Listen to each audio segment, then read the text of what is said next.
ఆధ్యాత్మిక వార్తావాహిని భక్తి విశేషాలకు స్వాగతం. తిరుమలలో భక్తుల రద్దీ కొనసాగుతూనే ఉంది. దేవదేవుడి దర్శనం కోసం వైకుంఠం క్యూ కాంప్లెక్స్లోని అన్ని కంపార్ట్మెంట్లు నిండి వెలుపల 2 కిలోమీటర్ల మేర క్యూ లైన్లలో భక్తులు వేచి ఉన్నారు. టోకెన్లు లేని భక్తులకు సర్వదర్శనానికి 24 గంటల సమయం పడుతుందని, ప్రత్యేక ప్రవేశ దర్శనానికి 6 గంటలు, సర్వదర్శనం టోకెన్ పొందిన భక్తులకు 8 గంటల సమయం పడుతుందని తిరుమల తిరుపతి దేవస్థానం అధికారులు తెలిపారు.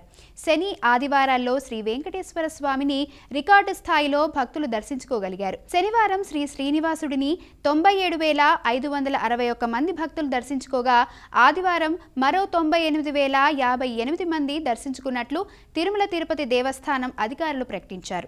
ఇలా ఉండగా సోమవారం ఆన్లైన్లో ఆగస్టు నెలకు సంబంధించి ప్రత్యేక ప్రవేశ దర్శన టికెట్లు తిరుమల తిరుపతిలో వసతి గదుల కోటా విడుదల చేశారు. నారాయణవనంలో మరోసారి ఆధ్యాత్మిక శోభ వెల్లివిరియనుంది. ఈ నెల 28 నుంచి జూన్ 5వ తేదీ వరకు నారాయణవనంలోని శ్రీ పద్మావతి సమేత శ్రీ కళ్యాణ వెంకటేశ్వర స్వామి ఆలయంలో వార్షిక బ్రహ్మోత్సవాలు జరగనున్నాయి. ఈ నెల 27న సాయంత్రం ఉత్సవాలకు అంకురార్పణ, 28న ఉదయం ధ్వజారోహణం, జూన్ 4న ఉదయం రథోత్సవం, ఆ రోజు రాత్రి కళ్యాణోత్సవానికి ఏర్పాట్లు చేస్తున్నారు. నాగలాపురంలోని శ్రీ వేదనారాయణ స్వామి ఆలయంలో స్వామివారికి వైభవంగా కంచి గరుడ సేవ జరగనుంది. ఏటా కంచిలోని వరదరాజస్వామి ఆలయంలో నిర్వహించే మహా గరుడ సేవ రోజున నాగలాపురంలోని వేదనారాయణ స్వామికి కూడా గరుడ సేవ నిర్వహించడం ఆనవాయితీ. 30న ఉదయం 6:30 శ్రీ వేదనారాయణుడు ఆలయ 4 మాడ వీధుల్లో గరుడ వాహనంపై విహరిస్తూ భక్తులకు దర్శనమివ్వనున్నారు. అలాగే జూన్ 5న నాగలాపురంలోని శ్రీ వేదనారాయణ స్వామి ఆలయంలో పుష్పయాగ మహోత్సవం, జూన్ 4న సాయంత్రం 6:15 పుణ్యాహవచనం, రక్షాబంధనం, సేనాధిపతి ఉత్సవం, అంకురార్పణ, 5న ఉదయం 11 గంటలకు స్నపన తిరుమంజనం, మధ్యాహ్నం 3 గంటలకు వివిధ రకాల సుగంధ పుష్పాలు, పవిత్ర పత్రాలతో పుష్పయాగం, సాయంత్రం 6:30 వేదనారాయణ స్వామికి తిరువీధి ఉత్సవంతో భక్తులకు కనువిందు చేయనున్నారు. చిత్తూరు జిల్లా కార్వేటి నగరంలోని శ్రీ రుక్మిణి సత్యభామ సమేత శ్రీ వేణుగోపాల స్వామి ఆలయంలో జూన్ 2న కోయిల్ ఆళ్వార్ తిరుమంజనం జరగనుంది. జూన్ 6న వార్షిక బ్రహ్మోత్సవాలు ప్రారంభం కానున్న నేపథ్యంలో జూన్ 2న ఉదయం 7:30 నుండి 11:30 వరకు ఆలయ శుద్ధి నిర్వహించనున్నారు. జూన్ 6 నుంచి 14వ తేదీ వరకు కార్వేటి నగరంలోని శ్రీ రుక్మిణి సత్యభామ సమేత శ్రీ వేణుగోపాల స్వామి ఆలయంలో వార్షిక బ్రహ్మోత్సవాలు జరుగుతాయి. జూన్ 5న సాయంత్రం అంకురార్పణతో ప్రారంభమయ్యే ఈ బ్రహ్మోత్సవాలు 6న ఉదయం 8:10 ధ్వజారోహణం, 9న సాయంత్రం వేణుగోపాలుడి కళ్యాణం, 13న ఉదయం రథోత్సవం వైభవంగా నిర్వహించేందుకు ఏర్పాట్లు జరుగుతున్నాయి. బ్రహ్మోత్సవాలు నిర్వహించే రోజుల్లో ప్రతిరోజు ఉదయం 7:30 రాత్రి 7 గంటలకు స్వామి అమ్మవార్లకు జరిగే వాహన సేవలతో భక్తులకు దర్శనమివ్వనున్నారు. తిరుమల శ్రీనివాసుడి దర్శనానికి ఆన్లైన్ టికెట్లకు డిమాండ్ ఎప్పటికప్పుడు పెరుగుతూనే ఉంది. ముఖ్యంగా శ్రీవాణి టికెట్ల కోసం భక్తుల నుంచి డిమాండ్ పెరిగింది. తిరుమల తిరుపతి దేవస్థానం ఇప్పుడు విడుదల చేస్తున్న టికెట్లనే మరిన్ని ప్రాంతాలకు విస్తరించాలని, భక్తులకు అందుబాటులో ఉంచాలని ప్రయత్నాలు ప్రారంభించింది. ఇందులో భాగంగా శ్రీవాణి టికెట్లను ఇక ముందు తిరుపతిలోనే కాకుండా గన్నవరం, రాజమహేంద్రవరం, విశాఖపట్నం విమానాశ్రయాల్లోనూ జారీ చేసేందుకు ప్రణాళిక రూపొందించింది. తిరుమల తిరుపతి దేవస్థానం ఈవో రవిచంద్ర ఈ మేరకు ఇటీవల ఒక సందర్భంలో ఆలోచనలో ఉన్నట్లు చెప్పిన ప్రణాళిక నెమ్మదిగా కార్యరూపం దాల్చనున్నట్లు తెలిసింది. ప్రస్తుతం శ్రీవాణి టికెట్లను రోజుకు 500 చొప్పున 3 నెలలకొకసారి జారీ చేస్తున్నారు. వీటితో పాటు కరెంట్ బుకింగ్లో 10,500 రూపాయలు చెల్లించి టికెట్లు పొందే 800 మంది భక్తులకు అదే రోజు సాయంత్రం దర్శనం కల్పిస్తున్నారు. ఆఫ్లైన్లో తిరుపతి విమానాశ్రయంలో 200 టికెట్లు కేటాయిస్తుండగా ఆ కోటాను తగ్గించి ఒక్కో ఎయిర్పోర్ట్లో 50 చొప్పున జారీ చేయాలని తీతిదే నిర్ణయించినట్లు తెలిసింది. ఈ మేరకు ఆయా విమానాశ్రయాల్లో కియోస్క్ యంత్రాలు ఏర్పాటు చేసేందుకు బ్యాంకులను సంప్రదించింది. మరోవైపు శ్రీవాణి టికెట్ల కోసం డబ్బులు చెల్లించి దర్శన టికెట్లు పొందని వారు 40,000 మంది వరకు ఉన్నట్లు గుర్తించారు. రోజువారీ ఇచ్చే కోటాను కొంతమేరకు తగ్గించి టికెట్లు పొందలేని దాతలకు కేటాయించాలని నిర్ణయించినట్లు తెలిసింది. శ్రీవాణి టికెట్ల విషయంలో త్వరలోనే ఈ మార్పులు తీసుకురానున్నట్లు తెలిసింది. తిరుమల శ్రీవారిని కేంద్ర మంత్రి రామ్మోహన్ నాయుడు కుటుంబ సభ్యులతో దర్శించుకున్నారు. తన కుమారుడి పుట్టు వెంట్రుకల కార్యక్రమం నిర్వహించడం కోసం కాలినడకన తిరుమల చేరుకున్న కేంద్ర మంత్రి ఉదయం వీఐపీ బ్రేక్ దర్శనంలో శ్రీవారిని దర్శించుకున్నారు. దర్శన అనంతరం రంగనాయకుల మండపంలో వేద పండితులు ఆశీర్వదించగా అధికారులు తీర్థప్రసాదాలు అందజేశారు. వేసవి తీవ్రత దృష్ట్యా తిరుమల పర్యటనకు విచ్చేసిన భక్తులు తగిన జాగ్రత్తలు పాటించాలని సూచించారు. భక్తులకు మెరుగైన సేవలు అందించేందుకు టీటీడీ అధికారులు కృషి చేస్తున్నారని అభిప్రాయపడ్డారు. స్వామివారి వెంకటేశ్వర స్వామివారి తాలూకా దర్శనం చాలా అద్భుతంగా జరిగింది. నేను అలాగే మా కుటుంబ సభ్యులు అందరూ కూడా కలిసి ఈరోజు స్వామివారిని దర్శించుకున్నాం. స్వామివారి తాలూకా ఆశీస్సులు పుష్కలంగా మన రాష్ట్రం మీద ఉండాలని, ఒక పక్కన దేశాభివృద్ధి అలాగే రాష్ట్ర అభివృద్ధిలో కష్టపడుతున్నటువంటి ప్రతి ఒక్క వ్యక్తికి కూడా ఆ భగవంతుడు ఆయురారోగ్యాలు శక్తి అన్నీ కూడా ప్రసాదించాలని హృదయపూర్వకంగా కోరుకుంటున్నాను. వెకేషన్స్ కూడా ఉన్నాయి కాబట్టి, సెలవుల కాలం కాబట్టి ఎక్కువ మంది తిరుపతి కూడా వస్తున్నారు. నేను దానికి ప్రత్యేకంగా ఈఓ గారికి, జేఓ గారికి, చైర్మన్ గారు, ఇక్కడ ఉన్న team members, TTD team members అందరికీ కూడా అభినందించాలనుకుంటున్నాను. ఎందుకనంటే రోజు రోజుకి ఒత్తిడి పెరుగుతున్నా, భక్తుల తాలూకా తాకిడి పెరుగుతున్నా, ఏర్పాట్లలో మాత్రం ఎక్కడా లోటుపాట్లు లేకుండా అందరూ కూడా చాలా ఆనందంగా దర్శనం చేసుకున్నటువంటి వారు కనిపిస్తున్నారు. తిరుపతిలోని శ్రీ గోవిందరాజస్వామి వారి ఆలయంలో బ్రహ్మోత్సవాలు కొనసాగుతున్నాయి. ఇందులో భాగంగా 3వ రోజైన సోమవారం ఉదయం శ్రీ గోవిందరాజస్వామి వారు సింహవాహనంపై అభయహస్తంతో భక్తులను అనుగ్రహించారు. ఉదయం 7 నుంచి 9 గంటల వరకు జరిగిన ఈ దివ్య వాహన సేవలో మంగళ వాయిద్యాలు, కోలాటాలు, గోవిందనామ స్మరణలతో తిరుపతి మాడవీధులు ఆధ్యాత్మిక కాంతులతో కళకళలాడాయి. అడుగడుగునా భక్తులు కర్పూర హారతులు సమర్పిస్తూ స్వామివారిని భక్తి శ్రద్ధలతో దర్శించుకున్నారు.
తిరుపతి శ్రీ గోవిందరాజస్వామి వార్షిక బ్రహ్మోత్సవాల్లో భాగంగా శ్రీదేవి భూదేవి సమేత శ్రీ గోవిందరాజస్వామి వారి ఉత్సవమూర్తులకు స్నపన తిరుమంజనం జరిగింది.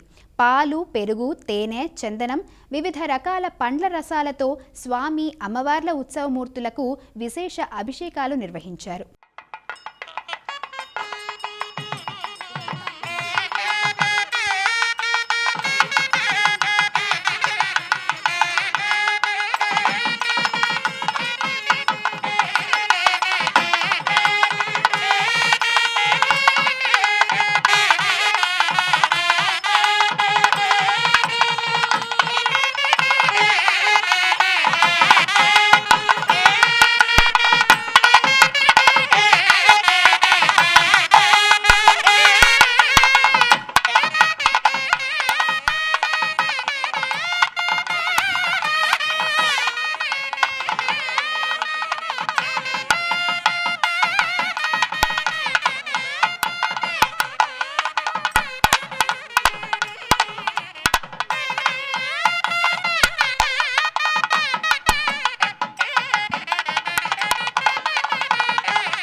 శ్రీ గోవిందరాజస్వామి వార్షిక బ్రహ్మోత్సవాలలో 3వ రోజు రాత్రి ముత్యాల పందిరి వాహనంపై శ్రీదేవి భూదేవి సమేత శ్రీ గోవిందరాజస్వామి భక్తులను కటాక్షించారు. అశ్వాలు, వృషభాలు, గజాలు ముందుకు కదులుతుండగా మంగళ వాయిద్యాలు, భక్తుల కోలాటాలు, చెక్క భజనల నడుమ స్వామి అమ్మవార్లు 4 మాడ వీధుల్లో భక్తులకు దివ్య దర్శనమిచ్చారు.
కాళేశ్వరంలో సరస్వతి అంత్య పుష్కరాలు ఆధ్యాత్మిక వాతావరణంలో కొనసాగుతున్నాయి. 5వ రోజున ఆదిలాబాద్కు చెందిన శ్రీ సీతారామచంద్ర గోపాలకృష్ణ మఠం పీఠాధిపతి శ్రీ యోగానంద సరస్వతి స్వామీజీ త్రివేణి సంగమంలో పుష్కర స్నానం ఆచరించారు. నదీమ తల్లికి ప్రత్యేక పూజలు నిర్వహించారు. అనంతరం శ్రీ కాళేశ్వర ముక్తీశ్వర స్వామి ఆలయానికి చేరుకోగా వేద పండితులు పూర్ణకుంభంతో ఘనస్వాగతం పలికారు. ఆలయంలో కాళేశ్వర ముక్తీశ్వర స్వామి వారికి పంచామృతాభిషేకాలు, ప్రత్యేక పూజలు నిర్వహించారు. శ్రీ శుభానంద మహాసరస్వతి అమ్మవారిని దర్శించుకున్నారు. పుష్కరాల సందర్భంగా నదిలో స్నానమాచరించడానికి వివిధ ప్రాంతాలకు చెందిన భక్తులు పెద్ద ఎత్తున తరలివచ్చారు. భారీగా తరలివచ్చిన భక్తులతో కాళేశ్వరం పుణ్యక్షేత్రంలో రద్దీ నెలకొంది. మహిళలు ప్రవాహంలో దీపాలను వదిలారు. ద్విలింగాలను కనులారా వీక్షించి మహాదేవుణ్ణి ఆరాధించారు. భక్తులకు ఎలాంటి ఇబ్బందులు కలగకుండా అధికారులు అన్ని ఏర్పాట్లు చేశారు. తెలుగు రాష్ట్రాల నుంచి కాకుండా మహారాష్ట్ర, ఛత్తీస్గఢ్ రాష్ట్రాల నుంచి భక్తులు తరలివస్తున్నారు.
యాదాద్రి లక్ష్మీ నరసింహస్వామి వారిని అవని శృంగేరి జగద్గురు శంకరాచార్య స్వామీజీ దర్శించుకున్నారు. ఆలయానికి విచ్చేసిన స్వామీజీకి ఆలయ అర్చకులు సంప్రదాయబద్ధంగా పూర్ణకుంభంతో స్వాగతం పలికారు. అనంతరం స్వామీజీ శ్రీ లక్ష్మీ నరసింహస్వామి వారిని దర్శించుకుని ప్రత్యేక పూజలు నిర్వహించారు. దర్శనానంతరం అవని శృంగేరి మఠం స్వామీజీకి ఆలయ అర్చకులు తీర్థ ప్రసాదాలు అందజేసి వేదాశీర్వచనం పలికారు. శ్రీశైల క్షేత్రానికి భక్తుల రద్దీ భారీగా పెరిగింది. సోమవారం కావడంతో భక్తులు పెద్ద సంఖ్యలో స్వామివారి దర్శనానికి వచ్చారు. తెలుగు రాష్ట్రాల నుంచి భక్తులు తరలి రావడంతో మల్లన్న ఆలయం భక్తులతో కిటకిటలాడుతుంది. దీంతో మల్లికార్జున స్వామి దర్శనానికి సుమారు 3 గంటల సమయం పడుతుంది. భక్తులతో ఆలయ క్యూ లైన్లు నిండిపోయాయి. వేకువజాము నుంచే స్వామి అమ్మవార్ల దర్శనానికి భక్తులు క్యూ లైన్లలో వేచి ఉన్నారు. వేసవి సెలవులు సోమవారం కావడంతో శ్రీశైలం ఆలయానికి భారీగా భక్తులు తరలివచ్చారు. దీంతో ఆలయ అధికారులు భక్తులు ఎలాంటి ఇబ్బంది పడకుండా అవసరమైన అన్ని చర్యలు తీసుకుంటున్నారు. వేములవాడలోని శ్రీ భీమేశ్వర ఆలయానికి భక్తుల తాకిడి భారీగా పెరిగింది. సోమవారం కావడంతో రాష్ట్రంలోని వివిధ ప్రాంతాల నుంచి స్వామివారి దర్శనానికి భక్తులు తరలి రావడంతో ఆలయ పరిసరాలు, ప్రాంగణం, క్యూ లైన్లు భక్తులతో నిండిపోయాయి.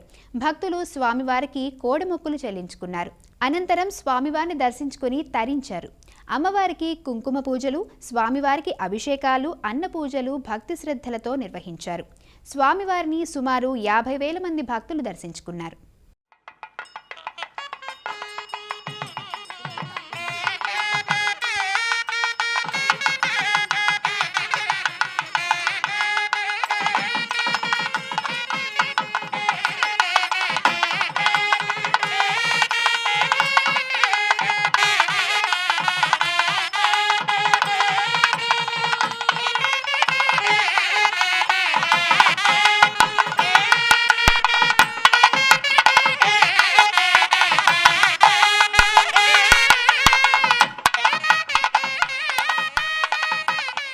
వేములవాడ శ్రీ రాజరాజేశ్వర స్వామి అనుబంధ ఆలయం భీమేశ్వర స్వామి ఆలయంలో స్వామివారిని మాజీ ముఖ్యమంత్రి కేసీఆర్ మనవడు హిమాన్షు దర్శించుకున్నారు.